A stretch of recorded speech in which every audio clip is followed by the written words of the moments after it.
भारत माता की, भारत माता की, भारत माता की। सबसे पहले अपने मित्र शैलेंद्र दुबे जी को धन्यवाद देता हूं। आपने मुझे भारत की सबसे बड़ी बार में बुलाया इस कार्यक्रम की रचना करने के लिए। यहाँ के सारे अधिवक्ता बंधु जो इस टीम में लगे हुए हैं ग्राहक पंचायत के, सबको मैं धन्यवाद देता हूं। मंच पर उपस्थित दोनों विद्वज्जन को प्रणाम करता हूं। सामने बैठे उपस्थित अपने भाइयों को प्रणाम करता हूं। कुछ हमसे छोटे भी दिख रहे हैं, उनको अपना आशीर्वाद भेंट करता हूं। मैं सोच रहा हूं इसका नाम अब 30 हजारी नहीं, अब इसका नाम होना चाहिए 50 हजारी कोट, क्योंकि 30,000 वाला आंकड़ा तो कब का टूट चुका है। इसलिए समय जैसे से परिवर्तित हो तो नाम वाम भी परिवर्तित करते रहना चाहिए। अब तो लगभग 50,000 हो गए यहाँ पे, तो मुझे बताया आपने, तो कई लोगों से मैंने चर्चा किया कि लगभग 50,000 हो, जो जैन ने भी बताया।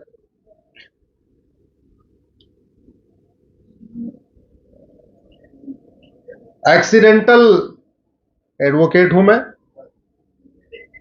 एक्सीडेंटल पॉलिटिशियन हूं। मुझे लगता है जो कुछ मैं कर रहा हूं सब एक्सीडेंटली हो रहा है। PIL भी एक्सीडेंटली है, पॉलिटिक्स में आया वो भी एक्सीडेंटल हुआ। इसलिए सब विधि का विधान क्या है उसके बारे में समझ पाना बड़ा मुश्किल होता है। आज आपका विषय है ग्राहक पंचायत, कंज्यूमर प्रोटेक्शन कैसे कैसे हुआ जाए। जब मैं मारुति में था तो जापानियों के साथ काम करता था, बहुत सारे जापानी होते थे। जापानियों का एक फर्म बिलीफ सिस्टम है, और उस बिलीफ को मैं हिंदी में दोहरा रहा हूं। उनका यह मानना है ऐसी कोई बीमारी नहीं जिसकी कोई दवाई नहीं, और ऐसी कोई समस्या नहीं जिसका समाधान नहीं। ये जापानीज का छोटा वाला बच्चा, मुझे लगता है वो 2-3 साल से सीखना शुरू कर देता है कि कोई भी समस्या लाइलाज नहीं है, कोई भी बीमारी लाइलाज नहीं है, हर समस्या का समाधान है और सब कुछ संभव है। ये उनके प्राइमरी के सिलेबस में पढ़ाया जाता है। और जब उस सिलेबस को मैं देखता हूं तो लगता है ये तो हमारा गुरुकुल वाला सिलेबस है। मैंने जापानीज एजुकेशन सिस्टम देखा, उनका सिलेबस करिकुलम, वो प्राइमरी में बच्चे को डॉक्टर इंजीनियर ये सब नहीं बनाते। प्राइमरी का सिलेबस ये है वो सबसे अच्छा जापानी बने, उसको एनवायरनमेंट की नॉलेज, उसकी हेल्थ की नॉलेज, उसको मेंटल की नॉलेज, उसको पीस की नॉलेज, उसको air pollution, water pollution, noise, मतलब कैसे वो अच्छा जापानी बने। केवल और केवल 5 साल यही सिखाया जाता है, जो पहले हमारे देश में होता था, जो गुरुकुल वैदिक शिक्षा व्यवस्था थी जो थी। अब चूंकि हमारी गुलामी की शिक्षा व्यवस्था चल रही है, आज हम प्राइमरी से ही बच्चे को अच्छा डॉक्टर कैसे बनेगा, अच्छा इंजीनियर कैसे बनेगा, अच्छा ये कैसे बनेगा, वो हम शुरू से पढ़ा रहे हैं। लेकिन वास्तव में, और ये नतीजा ये रहा कि आज जापान हमसे बहुत आगे निकल गया, हर फील्ड में आगे निकल गया। जापान में आपको कभी आपने सुना नहीं होगा किसी जापानी ने जापान के लिए जासूसी किया हो। कभी जापान का सैनिक आपने सुना नहीं होगा उसने गद्दारी किया हो। कभी आपने किसी जापानी को देशद्रोह का मुकदमे में सुना नहीं होगा। हाँ, बाहर वाले वहां आके देशद्रोह करें अलग बात है। मेरा व्यक्तिगत मानना है शिक्षा में संस्कार हो और कानून में कठोर दंड की व्यवस्था हो, ये दो चीजें ठीक हो जाए, व्यवस्था अपने आप अच्छी चलने लगती है। उत्तरकांड में लिखा हुआ है, सब नर करहीं परस्पर प्रीति, चलहीं स्वधर्म निरत नीति। राम के समय में सब लोग परस्पर प्रीति करते थे, आपस में मिलजुल के रहते थे, और सब लोग अपने अपने स्वधर्म का पालन करते थे। और उसी रामचरितमानस में लिखा है, भय बिन होय। एक तरफ ये लिखा हुआ है सब परस्पर प्रीति करते हैं, और आगे क्या लिखा हुआ है, भय बिन होय। दोनों चीजें बड़ी इंपॉर्टेंट है। शिक्षा ऐसी हो, संस्कार बढ़िया दे, दंड ऐसा हो कि कुछ गड़बड़ करने के पहले उसके रोए खड़े हो जाए। दो ही चीज, जिन देशों में दो चीज ठीक है वहां सब बढ़िया चल रहा है। उदाहरण के लिए 50 साल पहले दुबई रेगिस्तान था। यह अलग बात है, पिछले 2-3 दिन से वहां बाढ़ आई हुई है। 50 साल पहले दुबई कुछ भी नहीं था। क्या काम किया उन्होंने? इंफ्रास्ट्रक्चर मजबूत किया, दंड व्यवस्था कठोर बनाई। हम 1947 में आजाद हुए, हमसे 2 साल के बाद चीन आजाद हुआ। हम अंग्रेजों के गुलाम थे, चीन जापान का गुलाम था। चीन ने क्या किया? इंफ्रास्ट्रक्चर मजबूत किया, दंड व्यवस्था कठोर बनाई। सिंगापुर को देख लीजिए, 50 साल पहले सिंगापुर कुछ भी नहीं था। क्या किया उन्होंने? शिक्षा व्यवस्था बढ़िया बनाई, वैल्यू बेस्ड एजुकेशन सिस्टम बनाया और दंड व्यवस्था कठोर बनाई। 6 महीने पहले एक आदमी 900 ग्राम गांजा लेके पाया गया, उसको उठा के फांसी दे दिया, खत्म बात हो गई। दोबारा कोई गांजा वाजा लेके घूमेगा नहीं वहां पे। चीन में कुछ दिन पहले एक वहां के कंपनी के जीएम ने 2 लाख युआन एक ठेकेदार से ले लिया था, उठा के उसको फांसी दे दिया। अगले 2-4 साल तक कोई कंपनी का जीएम किसी ठेकेदार से पैसा नहीं मांगेगा। भय बिन होय न प्रीत, सठे साठ्यम समाचरित। विदुर जी ने बोला, राम ने बोला, भय बिन होय न प्रीत। भगवान राम ने बोला। हमने कहीं ना कहीं अपने नियम कानूनों में, अपने हमारी जो पुरानी संस्कृति है, जो हमारे कथन है, उसको लिया नहीं, लागू नहीं किया। इंसान को ठीक करने का एक ही तरीका है, शिक्षा ऐसी हो ट्रैफिक नियम न तोड़े, और कानून ऐसा हो ट्रैफिक नियम तोड़ दे, उसकी गाड़ी परमानेंट जब्त कर लो। हालांकि केस तो आएगा, तब भी आएगा, केस में कमी नहीं होगी। अधिवक्ता सोच रहे हैं सारा गड़बड़ हो तो हमारा केस कैसे आएगा? अरे तब भी केस आएगा। शिक्षा ऐसी हो बहन बेटियों को कोई आंख उठा के ना देखे, और दंड ऐसा हो आंख उठाने से पहले उसके रोए कांप जाए। शिक्षा ऐसी हो मिलावटखोरी करने की उसके अंदर से उसका मन ही ना करे, और दंड ऐसा हो कि अगर मिलावटखोरी कर दे, मिलावटखोरी करने से पहले उसके रोए कांप जाए। शैलेंद्र जी, अभी 4 दिन पहले अलीगढ़ की कोर्ट ने एक फैसला दिया है। 2021 में नकली शराब पीने से 500 लोग गंभीर रूप से बीमार हुए। चूंकि ग्राहक पंचायत विषय है इसलिए मैं उसको बता रहा हूं। उसमें से 106 लोग मर गए। कई लोगों की आंख खराब हो गई, कई लोगों का लीवर खराब हो गया, कई लोगों की किडनी खराब हो गई, इतनी जहरीली शराब थी। 3 दिन पहले अलीगढ़ कोर्ट का जजमेंट आया है, 5 साल की सजा, 11,000 रुपए जुर्माना। मरे कितने? 106 लोग। घायल कितने हुए? 500 लोग। सजा कितनी? 5 साल की। जुर्माना कितना? 11,000। चलो हाई कोर्ट में जाएगा तो जुर्माना 11,000 का 1 लाख हो जाएगा। सुप्रीम कोर्ट आएगा तो 2 लाख आ जाएगा। पता नहीं हमारे देश में कानून बनाते समय हमने ना अपना पुराना सिस्टम देखा, हमारे यहां जो नियम कानून बनते थे वो हमारी परंपरा क्या थी। हमने कानून बनाते समय ने यह देखा कि राजा विक्रमादित्य ने क्या कानून बनाया था, हमने ये नहीं देखा चंद्रगुप्त मौर्य ने क्या कानून बनाया था, हमने ये नहीं देखा छत्रपति शिवाजी महाराज का जो जस्टिस सिस्टम था उसमें क्या व्यवस्था थी, हमने ये भी नहीं देखा कि युधिष्ठिर का जस्टिस सिस्टम क्या था, हमने ये भी नहीं देखा कि जो बृहस्पति जी महाराज ने न्यायिक व्यवस्था बनाई उसमें क्या सिस्टम था। ना अपना देखा ना बाहर का देखा। हम अपने कानूनों की तुलना करते ही नहीं है। शैलेंद्र जी ने बताया कि वो लिंक आती है आजकल खूब सबके पास, आप लोगों के पास भी एसएमएस आता होगा, लिंक आती होगी। अभी गूगल करिएगा, टर्की में एक आदमी ने लिंक भेजा था और बैंक अकाउंट हैक किया था। 345 साल की सजा हुई है। 345 साल की सजा हुई। हमारे रोज अल्टीमेटली कुछ भी अपराध हो, पीड़ित कौन है? ग्राहक। घूसखोरी से पीड़ित कौन है? ग्राहक। जमाखोरी से पीड़ित कौन है? ग्राहक। मिलावटखोरी से पीड़ित कौन है? ग्राहक। कालाबाजारी से पीड़ित कौन है? ग्राहक। नशा तस्करी से पीड़ित कौन है? ग्राहक। मानव तस्करी से पीड़ित कौन है? भारतीय। भारतीय भी कोई ग्राहक है। जितने भी क्राइम है, पीड़ित कौन है? भारतीय, और हर भारतीय ग्राहक है। हमारे देश में नौकरशाहों में एक बड़ी, उनके बारे में ज्यादा कहना ठीक नहीं है, आईएएस वगैरह क्वालिफाई करके आते हैं। अपना घर बनाना होगा तो 10 आर्किटेक्ट से बात करेंगे।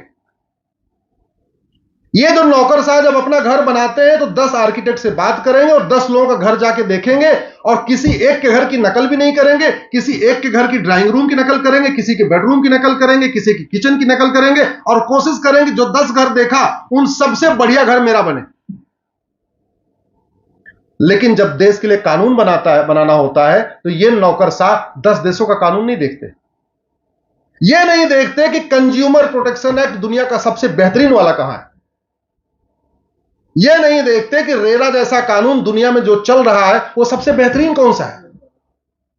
ये नहीं देखते कि ड्रग स्मगलिंग के मामले में दुनिया का सबसे बेहतरीन कानून कहां है। सिंगापुर के जस्टिस सिस्टम एक बहुत नॉर्मल वहां सिद्धांत अपनाते हैं।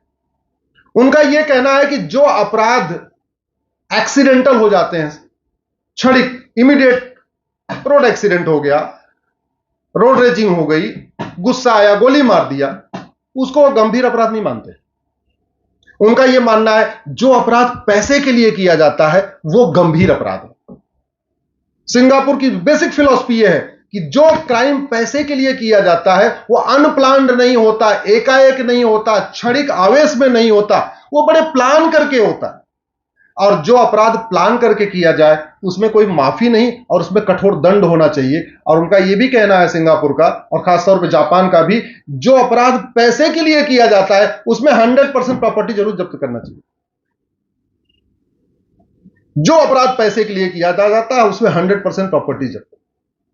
जो अपराध देश के लिए खत्म किया, देश के खिलाफ होता है उसमें प्रॉपर्टी भी जब्त और नागरिकता भी खत्म। भारत में कितनी बार जासूसी की घटनाएं हो गई, किसी जासूस की नागरिकता खत्म हुई? जरा जोर से बोलिए। जासूस पैसे के लिए काम करता है ना। किसी जासूस की 100% प्रॉपर्टी जब्त हुई, किसी जासूस की नागरिकता खत्म हुई, किसी जासूस को आजीवन कारावास, फांसी हुआ? कानूनी नहीं है। ये जो 500 लोग बीमार हुए नकली शराब पी के, वो पैसे के लिए किया गया ना। नकली शराब बनाई कैसे? पैसे के लिए। क्या उसमें 100% प्रॉपर्टी जब्त हुई? नहीं। आजीवन कारावास, फांसी हुआ? नहीं। नागरिकता खत्म हुई? नहीं। 5 साल सजा और 10,000 रुपए जुर्माना। मेरा व्यक्तिगत मानना यह है कि भारत की 80% समस्याओं का समाधान नियम कानूनों को बदल के हो सकता है। 80% समस्याओं का समाधान भारत के संविधान में कुछ परिवर्तन करके हो सकता है। 80% समस्याएं मानव निर्मित हैं और मानव निर्मित कोई भी समस्या लाइलाज नहीं होती। भूकंप लाइलाज हो सकता है, बाढ़ लाइलाज हो सकता है, सुनामी लाइलाज हो सकती है, दैवीय समस्याएं लाइलाज हो सकती हैं, लेकिन मानव निर्मित कोई भी समस्या लाइलाज नहीं। इलाज कैसे आएगा? इसकी दवाई कैसे बनेगी? दवाई स्वाभाविक सी बात वहीं बनेगी, संसद में बनेगी, विधानसभा में बनेगी। भारत में कुछ समस्याएं पूरे देश में हैं, लेकिन आप ध्यान से देखिए सजा अलग अलग होती है। आर्टिकल 14 को आप लोग पढ़िए। आर्टिकल 14 में लिखा है, state shall not deny equality before law और equal protection of law.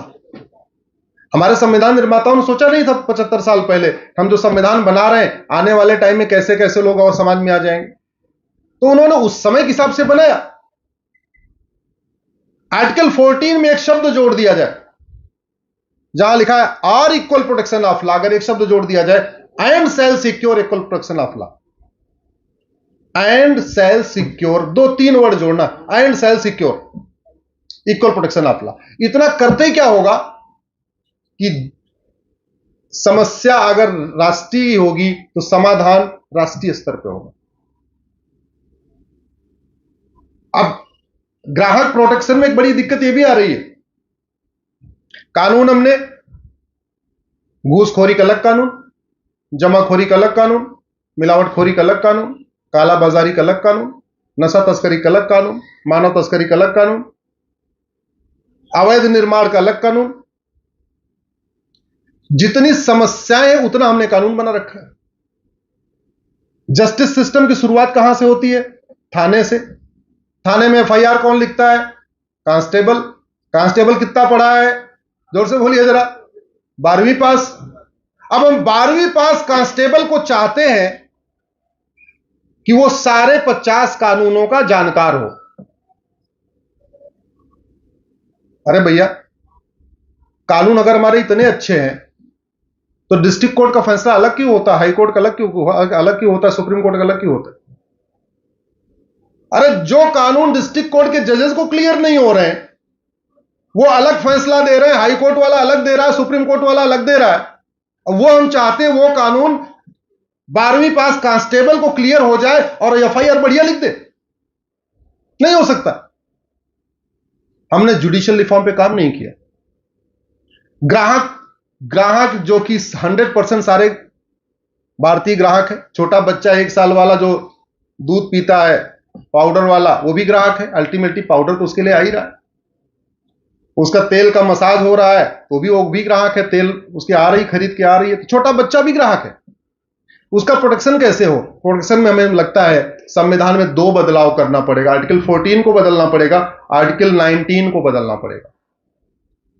Article 14 में डालना पड़ेगा state shall secure equal protection of law. अभी हमने स्टेट के ऊपर ड्यूटी नहीं डाली। आर्टिकल 14 में जैसे डाल देंगे state shall secure equal protection of law, वैसे ही भारत में 1 नेशन 1 पुलिस कोड लागू हो जाएगा, 1 नेशन 1 पिनल कोड लागू हो जाएगा। अभी भारत में 1 नेशन 1 पुलिस कोड नहीं। अल्टीमेटली हम किसी लॉ का इन्फोर्समेंट कैसे कराते हैं? मिलावटखोरी होगी, कालाबाजारी होगी, नशा तस्करी होगी, मानव तस्करी होगी, इन्फोर्समेंट कौन कराएगा? पुलिस। और पुलिस कहां है? State subject. बंगाल की पुलिस अलग काम करती है, दिल्ली की पुलिस अलग काम करती है, यूपी की पुलिस अलग काम करती है। तो जब पुलिस अलग अलग काम कर रही है तो सबको इक्वल प्रोटेक्शन आएगा कैसे? इसलिए आवश्यकता यह है कि भारत में 1 नेशन 1 पुलिस कोड हो, 1 नेशन 1 पिनल कोड हो। लेकिन वो तभी हो सकता है जब आर्टिकल 14 को बदला जाए। और आर्टिकल 14 फंडामेंटल राइट है। फंडामेंटल राइट को बदलने के लिए कितना चाहिए होता है? 2/3 बहुमत चाहिए होता है। 2/3 लोकसभा में और 2/3 राज्यसभा में। इस समय जो लार्जेस्ट गठबंधन है वो कौन सा है? एनडीए। उसके पास 2/3 तो छोड़ो, उसको 50% मेजोरिटी भी नहीं उसके पास राज्यसभा में। 50% मेजोरिटी होती है 121, एनडीए के पास 117, यानी 50% से कम है। दूसरा क्या ऑप्शन है? ज्वाइंट सेशन में 2/3 हो। ज्वाइंट सेशन में 2/3 का मतलब टोटल 521 सांसद चाहिए आर्टिकल 14 को बदलने के लिए। 521 में से 117 निकाल दीजिए, कितने हो गए? 400। कितने हो गए? 400। तो यानी लोकसभा में 404 सीट आएगी, 117 राज्यसभा वाले, 404 लोकसभा वाले, तभी आर्टिकल 14 बदल सकता है, तब ग्राहकों का हित संरक्षित हो सकता है।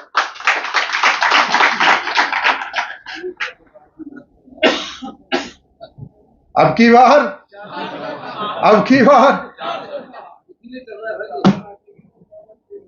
दूसरा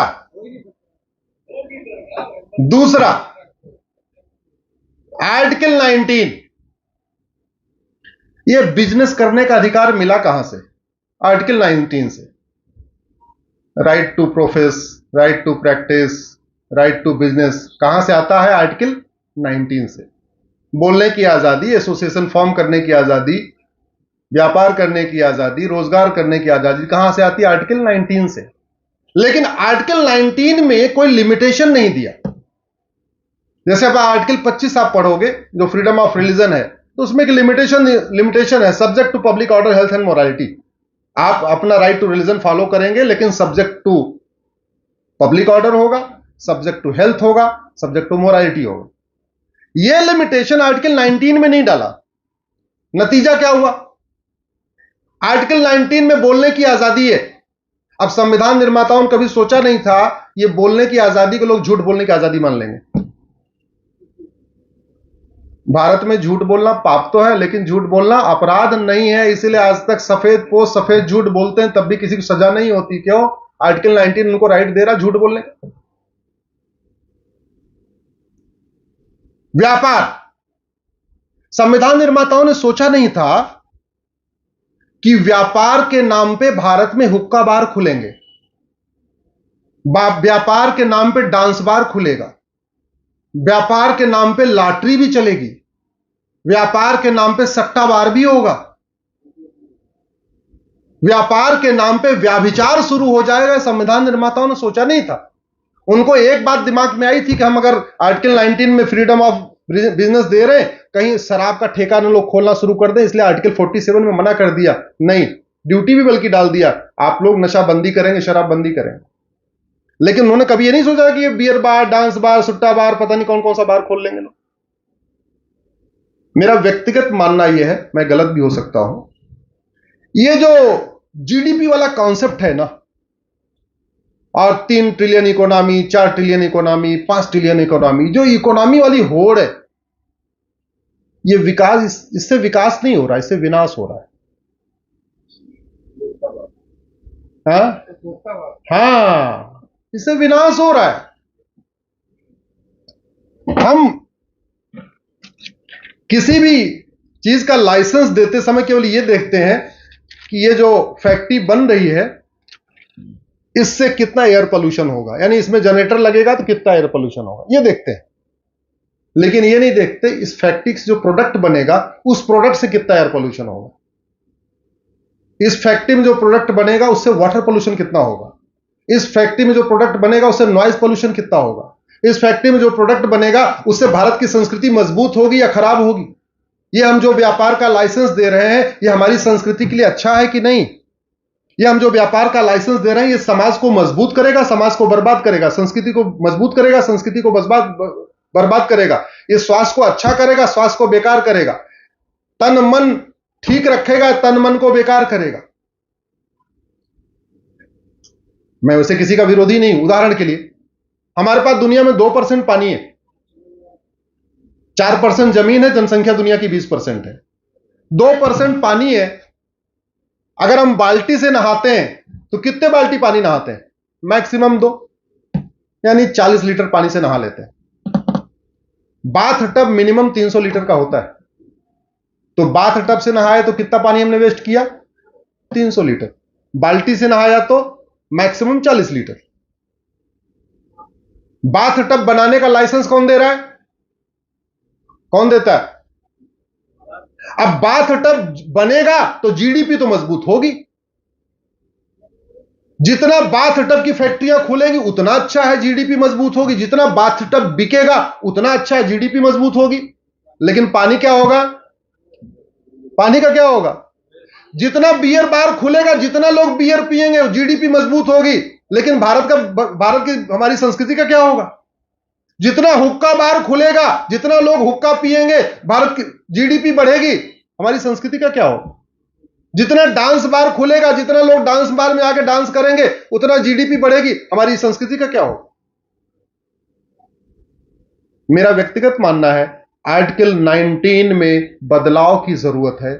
आर्टिकल 19 में जो राइट टू बिजनेस दिया है, right to profess practise occupation दिया हुआ है, अपना व्यापार की स्वतंत्रता है, रोजगार की स्वतंत्रता है, उसमें subject to public order, health and morality होना चाहिए। ये जो असीमित हमने दे दिया, जिसका पूरी तरीके से मिसयूज हो रहा है, व्यापार के नाम पे व्याभिचार के अड्डे खुलते जा रहे हैं, व्यापार के नाम पे एयर पोल्यूशन फैल रहा है, वाटर पोल्यूशन फैल रहा है, नॉइज पोल्यूशन फैल रहा है, भारत की संस्कृति बर्बाद हो रही है। ऐसे ऐसे व्यापार बढ़ते जा रहे हैं जहां से व्याभिचार बढ़ता जा रहा है, ऐसे ऐसे व्यापार बढ़ते जा रहे हैं जिससे क्राइम बढ़ता जा रहा है। उसको बदलने की जरूरत है। अब उसको बदलाव करना है तो आपको आर्टिकल 19 को बदलना पड़ेगा। आर्टिकल 19 फंडामेंटल राइट है, उसको बदलने के लिए 2/3 बहुमत चाहिए लोकसभा और राज्यसभा में। राज्यसभा में 117 है, लोकसभा में कितने चाहिए अब की बार? ऐसी कोई समस्या नहीं जिसका कोई, ऐसी कोई बीमारी नहीं जिसका कोई, हर बीमारी का इलाज है, हर समस्या का समाधान है, लेकिन बदलाव करना पड़ेगा। इसलिए मेरा यह मानना है कि चाहे 1930 में बना सेल्स ऑफ गुड्स एक्ट है, 1954 में बना फूड एडल्ट्रेशन एक्ट है, 1972 में बना अपना कॉन्ट्रैक्ट एक्ट है, या 1986 में बना आपका कंज्यूमर प्रोटेक्शन एक्ट है, 1999 में जो ट्रेडमार्क एक्ट है, या जितने भी और कानून बने हैं ग्राहकों के लिए, उपभोक्ताओं के लिए, ग्राहकों की सुविधा के लिए, वो इफेक्टिव तभी हो सकते हैं जब भारत की शिक्षा व्यवस्था अच्छी हो और भारत की दंड व्यवस्था अच्छी हो। दंड व्यवस्था अच्छी तभी हो सकती है जब one nation one police code हो, one nation one penal code हो, वन नेशन एविडेंस कोड हो। वो तभी हो सकता है जब आर्टिकल 14 बदले। व्यापार व्यवस्था में अब समय आ चुका है कि भारत में एक one nation one business code भी बनाया जाए, यूनिफॉर्म सिविल कोड की तरीके की यूनिफॉर्म बिजनेस कोड बनाया जाए, भारतीय नागरिक संहिता की तरीके भारतीय व्यापार संहिता बनाई जाए। नहीं तो क्या हो रहा है, केवल और केवल अपने राज्यों की जीडीपी बढ़ाने के चक्कर में या देश की जीडीपी बढ़ाने के चक्कर में आंख बंद करके लाइसेंस दिया जा रहा है। न यह देखा जा रहा है कि इससे एयर पोल्यूशन बढ़ेगा, कि वाटर पोल्यूशन बढ़ेगा, कि नॉइज पोल्यूशन बढ़ेगा, या कल्चरल पोल्यूशन बढ़ेगा, या जो भी नुकसान, यह देखा ही नहीं जा रहा। समाज पे क्या असर पड़ेगा, स्वास्थ्य पे क्या असर पड़ेगा, मन पे क्या असर पड़ेगा, बाकी क्राइम बढ़ेगा कि क्या होगा, वो एग्जामिन किया ही नहीं जा रहा है। इन्वायरमेंट इंपैक्ट असेसमेंट तो हो रहा है लेकिन हेल्थ इंपैक्ट असेसमेंट नहीं हो रहा है। इन्वायरमेंट इंपैक्ट असेसमेंट हो रहा है लेकिन मेंटल इंपैक्ट असेसमेंट नहीं हो रहा है। इन्वायरमेंट इंपैक्ट असेसमेंट तो हो रहा है लेकिन सोशल इंपैक्ट असेसमेंट नहीं हो रहा है। इन्वायरमेंट इंपैक्ट असेसमेंट तो हो रहा है, कल्चरल इंपैक्ट असेसमेंट नहीं हो रहा है। और अल्टीमेटली हम वास्तव में विकास के साथ साथ विनाश की तरफ बहुत तेजी के साथ जा रहे हैं। हमारी पहचान अमीर होने में कभी नहीं रही, हमारी पहचान रही है अष्टांग योग की, हमारी पहचान। और फिर हमारे उसमें लिखा हुआ संतोषम परमम सुखम। तो अगर हम चाहते हैं कि व्यापार व्यवस्था अच्छी हो, भारत में ग्राहकों को दिक्कत ना हो, ग्राहकों का प्रोटेक्शन अच्छा हो, तो आर्टिकल 14 के साथ साथ आर्टिकल 19 में बदलाव जरूरी है। देखिए, भारत की स्वतंत्रता में सबसे बड़ा योगदान रहा है अधिवक्ता बंधुओं का। आप पूरी उठा के देख लीजिए, श्यामा प्रसाद मुखर्जी जी अधिवक्ता, सरदार पटेल अधिवक्ता, जितनी अगर आप टॉप के लीडरशिप देखेंगे तो उसमें ज्यादातर कौन थे, अधिवक्ता। इसलिए हमें दोबारा अपनी उस हनुमान शक्ति को जगाना पड़ेगा, अपना अपना काम करना चाहिए। स्वाभाविक सी बात है, परिवार चलाना है तो अपना प्रोफेशन पे तो ध्यान देना ही चाहिए, प्रोफेशन में अपना कमाई धमाई तो करना चाहिए। लेकिन अधिवक्ता ओपिनियन मेकर होते हैं, एक शिक्षक, एक चिकित्सक, एक अधिवक्ता। इसलिए मैं अधिवक्ता अपने बंधुओं से कहता हूं, अपनी बहनों से कहता हूं, आप सोशल मीडिया का उपयोग राष्ट्रहित में जरूर करिए। कुछ लोग सोचते हो कि सोशल मीडिया तो गंदी चीज है, बुरी चीज। नहीं, बहुत अच्छी चीज है। भारत में इस समय 5 करोड़ लोग ट्विटर यूज करते हैं और 50 करोड़ लोग फेसबुक यूज करते हैं। अमेरिका की जनसंख्या 33 करोड़ है और भारत में 50 करोड़ फेसबुक यूज करते हैं, यानी अमेरिका के 1.5 गुना लोग भारत में फेसबुक यूज करते हैं। अगर भारत के सभी अधिवक्ता 4 से 5,000 फेसबुक फ्रेंड बना लें, 4 से 5,000 इसलिए कह रहा हूं कि जब आप सोचोगे, अच्छा कंटेंट लिखोगे, तो कम दोस्त क्यों बनाना, 500 दोस्त क्यों बनाना, 1000 दोस्त क्यों बनाना? फिर तो जितनी मैक्सिमम लिमिट है उतनी बनाओ ना, 5,000। मार्क जुकरबर्ग, क्या नाम है उसका, जो अगर वो 5,000 की अगर लिमिट रखे हैं तो 5,000 बना लीजिए। जैसे बनाना हो, नाम के हिसाब से बना लो, कास्ट के हिसाब से बना लो, एरिया के हिसाब से बना लो। जैन हो, सारे 5,000 जैन को बना लो। दुबे जी साथ 5,000 द्विवेदी बना लें। राम कुमार देश के 5,000 राम को जोड़ लें। तो नाम के हिसाब से जोड़ लो, कास्ट के हिसाब से जोड़ लो, क्षेत्र के हिसाब से, जैसे भी जोड़ना है जोड़ो। लेकिन उसमें समस्या नहीं, मूल कारण अस्थायी समाधान लिखना शुरू करिए। और समस्या का मूल कारण अस्थायी समाधान यह अधिवक्ताओं से ज्यादा बढ़िया कोई नहीं लिख सकता। डॉक्टर केवल शारीरिक समस्या का मूल कारण अस्थायी समाधान बता सकते हैं, लेकिन सामाजिक समस्याओं का मूल कारण क्या है, अस्थायी समाधान क्या है, यह अधिवक्ता बहुत बखूबी बता सकते हैं।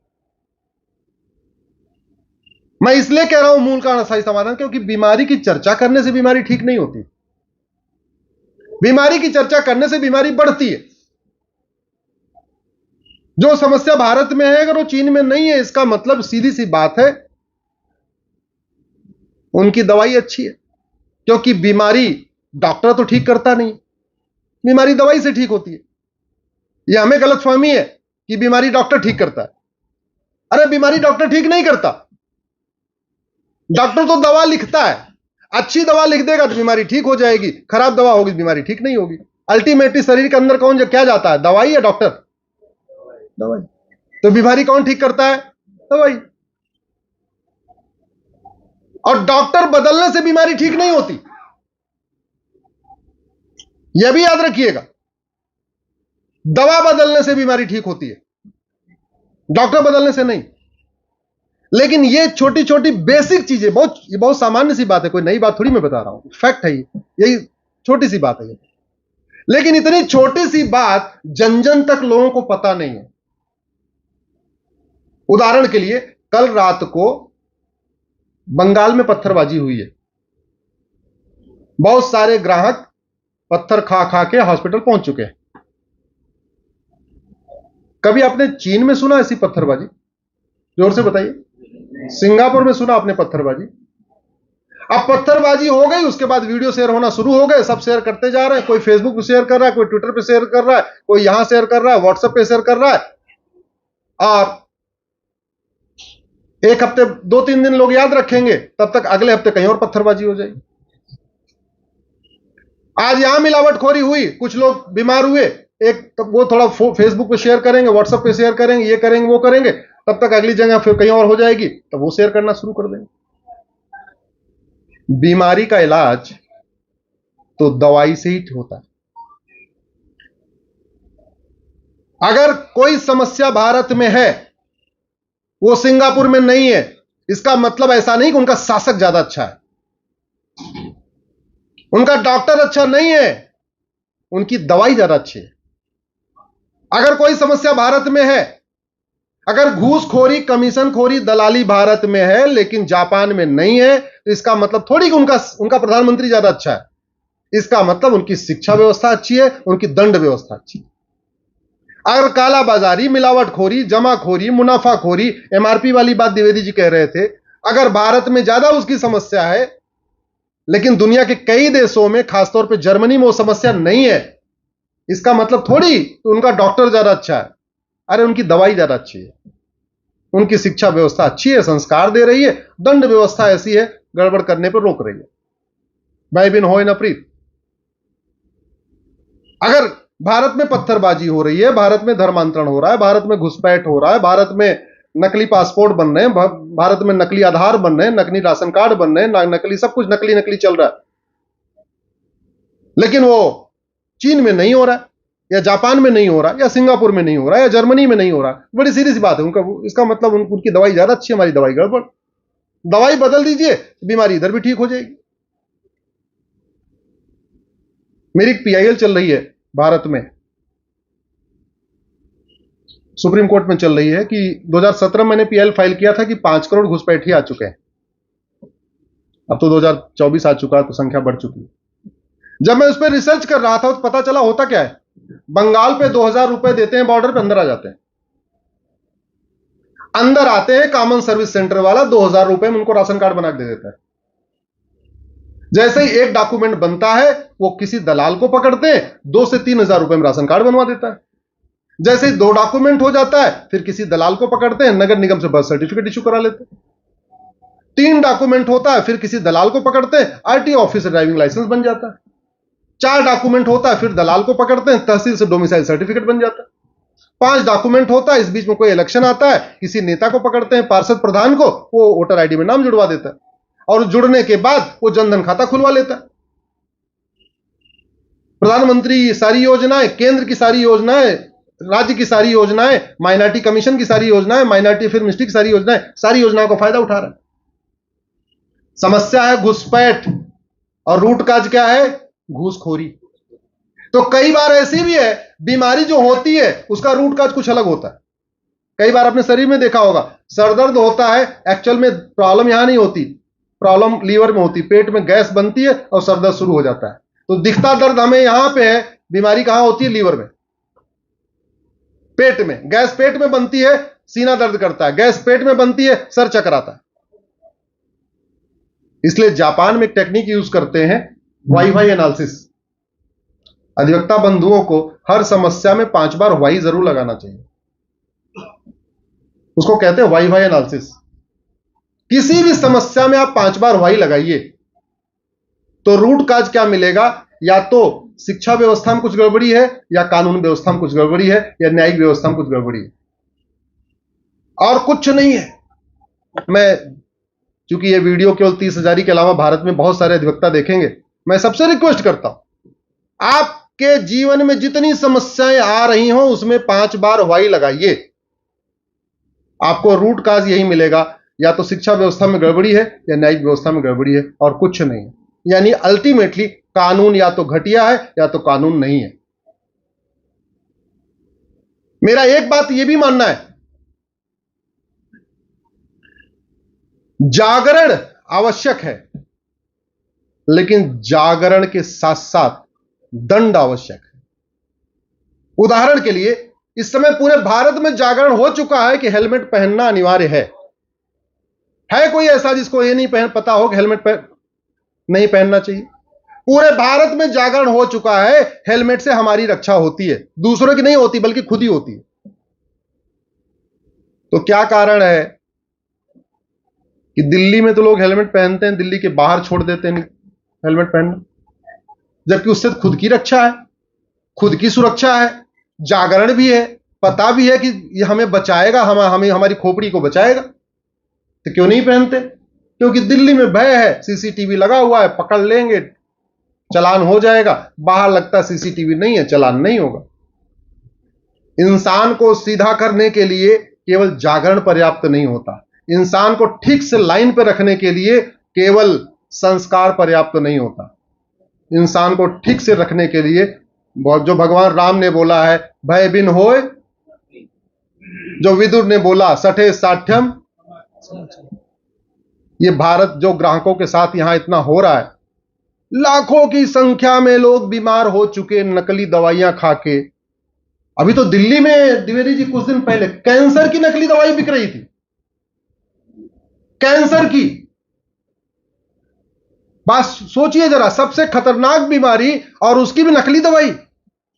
वो मर जाएगा तो लोग ये हो जाएगा, भैया कैंसर में तो कोई बचता ही नहीं, तो मर गया तो मर गया। इसलिए भारत में जुडिशियल रिफॉर्म की जरूरत है, भारत के नियम कानूनों को बदलने की जरूरत है। अब मेरा यह मानना है कि अब जैसे हम एयरपोर्ट बनाते समय देखते हैं अमेरिका वाला एयरपोर्ट कैसे है, हाईवे बनाते समय देखते हैं सिंगापुर वाला हाईवे कैसे है, कुछ और भी काम करते हैं तो देखते हैं अच्छा शॉपिंग मॉल वाला, वहां वाला शॉपिंग मॉल कैसा है, वहां वाला क्या है। अब समय आ गया है हम अपने नियम कानूनों को देखें, हमारा वाला नियम कानून बाकी वाले नियम कानून से कैसा है। और बहुत आसानी से हो सकता है। क्यों? क्योंकि जब 30,000 कोर्ट में 50,000 वकील है, तो भारत में कुल वकीलों की संख्या कितनी है? लगभग 20 लाख के आसपास हो चुकी है। भारत में इस समय 1700 तो लॉ कॉलेज है, 1700। अगर प्रत्येक लॉ कॉलेज को प्रोजेक्ट के रूप में दे दिया जाए, भाई आपको हर साल एक कानून को रिव्यू करना है, उससे पैरेलल जो दुनिया में कानून चल रहे हैं उनको देखना है, एग्जामिन करना है, और उस कानून का बेस्ट ड्राफ्ट बना के देना है आपको। तो सबसे बड़ा फायदा तो लॉ कॉलेज के बच्चों को हो जाएगा जो लॉ कर रहे हैं, और वहां की फैकल्टी को हो जाएगा। एक उनको अच्छा खासा प्रोजेक्ट मिल गया कि भाई वो भी देख रहे हैं, कंपेटिटिव स्टडी कर रहे हैं। हमारे जो लॉ कॉलेज का करिकुलम है ना, उसको रिडिजाइन करने की जरूरत है। हम क्या कर रहे हैं? आईपीसी रटा रहे हैं, सीपीसी रटा रहे हैं, कंज्यूमर प्रोटेक्शन एक्ट रटा रहे हैं, एविडेंस एक्ट रटा रहे हैं, लेकिन ये नहीं देख रहे हैं इसके पैरेलल कंपैरेटिव स्टडी नहीं हो रही है। हमारे आईपीसी और अमेरिका, हमारे यहां जिसको आईपीसी कहते हैं, अमेरिका में उसको एफपीसी कहते हैं, फेडरल पिनल कोड कहते हैं। अंतर क्या है? हमारे यहां क्राइम खत्म करने के लिए 50 कानून, मिलावटखोरी का अलग, मुनाफाखोरी अलग, ये कंज्यूमर प्रोटेक्शन एक्ट भी है। उनके यहां एक किताब है, सिंपल एक किताब, उसको कहते हैं फेडरल पिनल कोड। मैं ला नहीं पाया, नहीं तो मैं दिखाता हूं। उस फेडरल पिनल कोड में उन्होंने सारे जितने भी क्राइम है सबको एक किताब में डाल दिया, chapter wise, chapter 1, chapter 2, chapter 3, chapter 4 करते करते करते 125 चैप्टर की एक किताब बना दिया उन्होंने। अब एफआईआर लिखने वाले को अच्छा है, उसको बार बार अलग अलग किताब नहीं खोलेगी, एक ही किताब है, इंडेक्स वो बार बार पढ़ता जाएगा। जब भी एफआईआर लिखना होगा इंडेक्स देखेगा, अल्टीमेटली उसको सारे चैप्टर याद हो जाएंगे। अच्छा, साइबर फ्रॉड चैप्टर नंबर ये, मिलावटखोरी चैप्टर नंबर ये चैप्टर नंबर ये, वो एक ही किताब को बार बार खोल रहा है, खोलते खोलते उसको सारे चैप्टर याद हो जाते हैं, सारी धाराएं भी याद हो जाती हैं। अभी तो चूंकि अलग अलग खोलना पड़ता है, नतीजा ये है वकील भी परेशान है, हम लोग भी परेशान है, जज भी परेशान है, पुलिस वाले भी परेशान है, एफआईआर लिखने वाला भी परेशान है, इन्वेस्टिगेशन करने वाला भी परेशान है। इसलिए मेरा यह मानना है कि भारत में 2 रिफॉर्म की बहुत जरूरत है, जुडिशियल रिफॉर्म की और बिजनेस रिफॉर्म की। अगर वास्तव में हम ग्राहकों का हित सुरक्षित करना चाहते हैं, अब समय आ गया है भारत में एक भारतीय व्यापार संहिता लागू किया जाए।